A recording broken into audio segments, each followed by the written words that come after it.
На екраните си виждаме Кинг Конг. Не този Кинг Конг, ето този. Това е 4-кратният шампион, печелил титлата Strongman, а именно Брайан Шоу. Това е човекът с извънземна сила, перфектният мъж, който може да смени гумите на вашия тир и човекът, който баба ви не може да нахрани, понеже няма достатъчно животни на село. Днес ще разгледаме с какво се храни, за да бъде най-здравият човек на земята. Както виждате, човека си е в кухнята и ще се приготвя за първото му хранене за деня, а именно закуската. Също така Брайан Шоу споделя, че закуската е важна част от всекидневието на всеки човек и не трябва да се пропуска. Сега той отива до хладилника и ще си извади протеина и ще направи омлет от цели 8 яйца. Също така Брайан споделя, че едно нещо, което е научил през годините с яйцата е, че не иска да ги готви твърде дълго. Иска да е сигурен, че те все още ще бъдат меки, защото в голямо количество те са по-лесни за ядене и са по-малко меки. И след като щупи 8-те яйца в тигана, сега идва ред да ги разбърка, за да станат на омлет. И след 10-минутно обилно бъркане на яйцата, той вече е готов с тях и ще ги остави в чинията.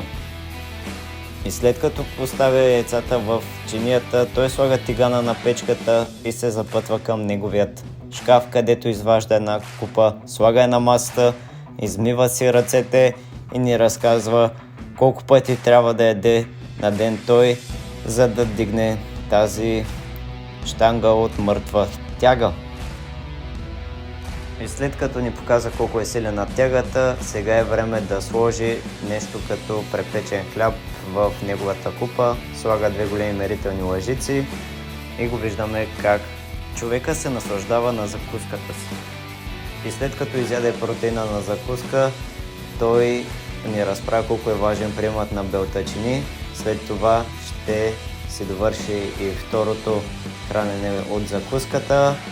След това ще извади един буркан с фъстъчено масло и ще изяде една лъжица от него. Закуската му съдържа 68 грама протеин, 74 въглехидрат, 68 мазнини, калориите са 1180. Само около час по-късно той отново е в кухнята, където ще си приготви второто хранене, което е протеинов шейк. Сега ще вземе каната с вода и ще прибави 500 мл вода към неговият шейкър. Хубаво е да смесваме протеина с малко повече вода, като по този начин ще избегнем бучките и остатъците на дъното от протеина. И след като вече е налял достатъчно вода, сега идва ред да я остави и да вземе протеина, който е на марката BioActive, и да сложи от него 80 грама в шейкъра. И след като отваря протеина, той прави една реклама на него, след това той го обръща отзад и ни казва колко добри макроси съдържа той.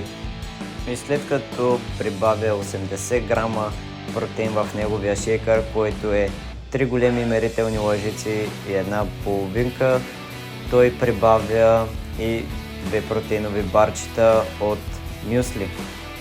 И това негово второ хранене за деня, което е протеинов шейк, съдържа 115 грама протеин, 92 грама въглехидрат, 25 мазнини, като калориите общо са 1053. И ето, че дойде и време за третото му хранене за деня, което е обяда, а именно сега той ще си изготви телешко с макарони. Сега ще извади една телешка кайма и ще прочете макросите. По принцип телешкото е богато на белтъчини. За 100 грама телешко съдържа 30 грама протеин. И както виждате, той сега ще си свари макарони, като остава водата предварително да заври. След това ще вземе каймата и ще отстрани опаковката. И докато прецизно махва опаковката от каймата, той после ще я сложи в тигана, където ще я овкуси с подправки. И след като вече каймата е в тигана, той я поръсва с разни подправки и след това оставя да се запече. А Брайан Шоу ни казва да си купуваме телешкото директно от фермера, защото той смята, че е много по-лесно смилаемо от типичното телешко месо от хранителните магазини. И след като е готов с обяда си, той сега ще си сложи 120 грама телешко. Макросите на това хранене са 172 грама протеин, 191 въглехидрат, 82 грама мазнини, като общо калориите са 2190. Четвъртото му хранене за деня отново е протеинов шейк, като той се състои от 80 грама протеин, смесен с бадемово мляко, замразени боровинки и фъстъчено масло. Четвъртото му хранене съдържа 112 грама протеин, 89 въглехидрат, 22 грама мазнини, като калориите общо са 1002. Петото му хранене за деня ще е биосмляно пуешко с ориз и броколи. Както виждате, той сега ще извади пуешкото от хладилника, ще ни го покаже и след това ще го постави на тигана да се пече. Докато пуешкото се пече, той изважда ориза и броколите, за да ги добави към неговото пето хранене. Петото му хранене за деня се състои от 117 грама протеин, 145 грама въглехидрат, 41 грама мазнини, като калориите общо са 1417. За шестото си хранене, което е вечеря, той си поръчва килограм говеждо месо с картофи и аспержи.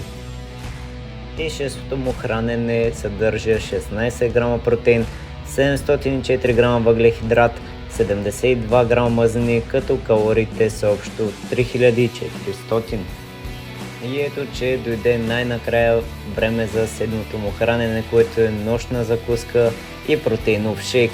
Това хранене включва 4 парчета чизкейк и 80 грама суроватъчен протеин. Макросите на това хранене са 105 грама протеин, 107 въглехидрат, 89 мазнини и 1649 калории. Общо за деня пича изяде 705 грама протеин, 1402 грама въглехидрат, 399 мазнини и 12 019 калории. Това са страшно много калории за един ден и са много за един нормален човек, но на него му трябва, за да бъде най-здравият човек на планетата.